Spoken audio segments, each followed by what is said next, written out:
തേങ്ങാവെള്ളവും തേങ്ങാക്കാമ്പും തരം പോലെ എടുത്ത് ഇങ്ക് കുറുക്കി കൊടുക്കലാണ് പൊങ്ങിന്റെ പണി.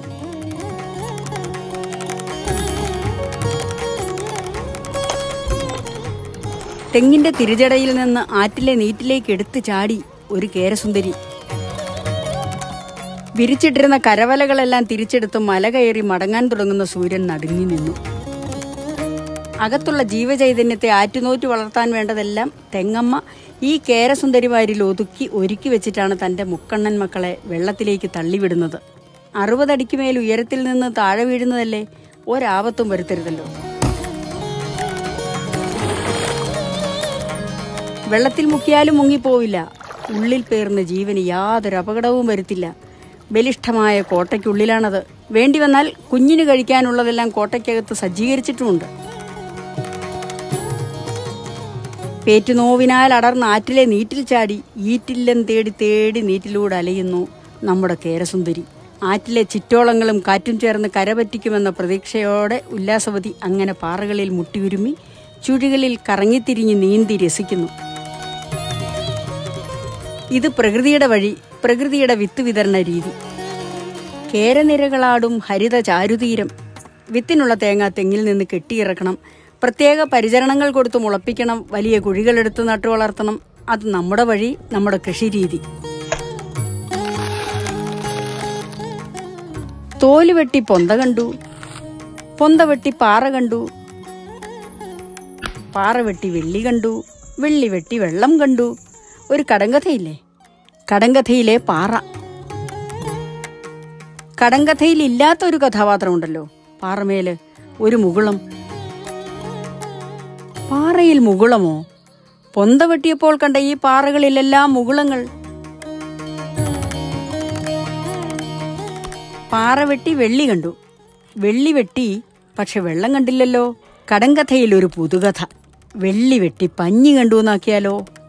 പൊങ്ങ് രുചിപ്രദം, ഗുണപ്രദം, തേങ്ങാക്കാമ്പും തേങ്ങാവെള്ളവും ചേർത്തുണ്ടാക്കുന്ന അലൗകിക ഭക്ഷണം. മൂത്തുണങ്ങിയ തേങ്ങ 3-4 മാസം കൊണ്ട് വെറുതെ കിടന്നാൽ മതി. ഉള്ളിലെ ഭ്രൂണം കുഞ്ഞ് വളരാൻ തുടങ്ങും. കുഞ്ഞിന്റെ വളർച്ചയ്ക്ക് വേണ്ടിയാണ് തേങ്ങയിൽ തേങ്ങാവെള്ളവും കാമ്പും നിറച്ചിരിക്കുന്നത്.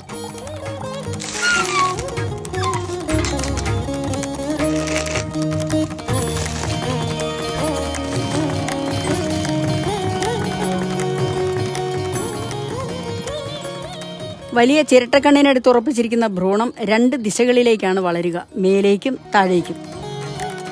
കണ്ണ് തുളച്ച് മേലേക്ക് വളരേണ്ട മുകുളത്തിന് തേങ്ങാവെള്ളവും തേങ്ങാക്കാമ്പും തരം പോലെ എടുത്ത് ഇങ്ക് കുറുക്കി കൊടുക്കലാണ് പൊങ്ങിന്റെ പണി.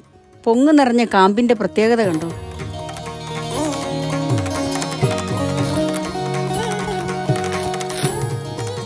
ചകിരിനാരുകൾക്കുള്ളിലൂടെ വേരുഭാഗം പുറത്തേക്ക് വളർന്നു വരും. കൂർത്ത കിളിച്ചുണ്ടുപോലെ തലഭാഗം മുകളിലേക്കോ വശങ്ങളിലേക്കോ വളരും.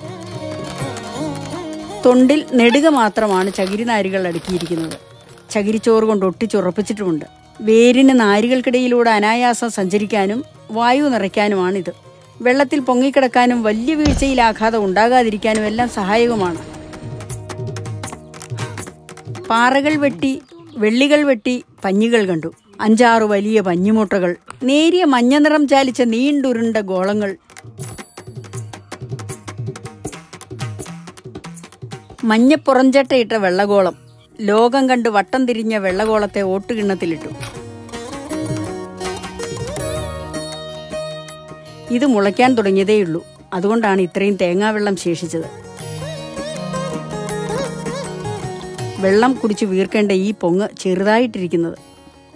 മുളയ്ക്കാൻ തുടങ്ങി 4-5 മാസം കൊണ്ട് ഇത് ക്രമേണ വളർന്ന് തേങ്ങയുടെ ഉള്ളിൽ തിങ്ങി നിറയും. തേങ്ങാവെള്ളത്തിലെ പോഷകങ്ങൾ അത്രയും വലിച്ചെടുത്തിരിക്കും.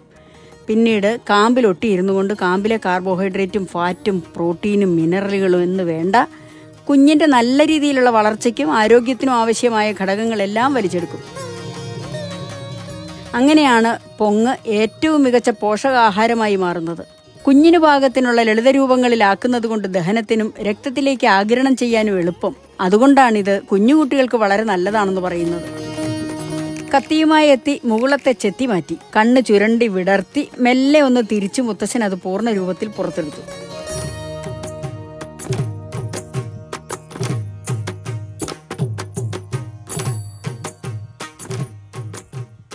5-6 വലിയ പഞ്ഞിമുട്ടകൾ, നേരിയ മഞ്ഞ നിറം ചാലിച്ച നീണ്ടുരുണ്ട ഗോളങ്ങൾ, 5 വലിയ പൊങ്ങും കൂടി കിണ്ണം നിറച്ചു.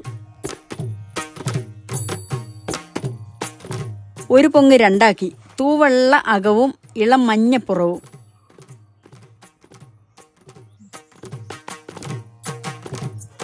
കാർബോഹൈഡ്രേറ്റ് സമൃദ്ധമായ തിളങ്ങുന്ന തൂവെള്ള നിറത്തിൽ ഉള്ളകം. ചുമ്മാ ഒഴിച്ചെടുത്തതിന്റെ അകവശം തിളങ്ങുന്ന പഞ്ഞിത്തുണ്ടുപോലെ.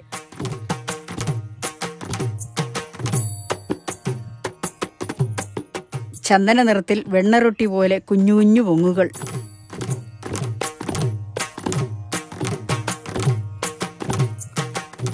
ഇളം മഞ്ഞ മുകുളങ്ങളിൽ ഹരിതം പടർത്തി വെയിലൂറ്റി കുടിച്ച് മഹാവൃക്ഷമാകേണ്ടവരായിരുന്നു എന്ന് സൂര്യഭഗവാൻ നെടുവീർപ്പിട്ടു.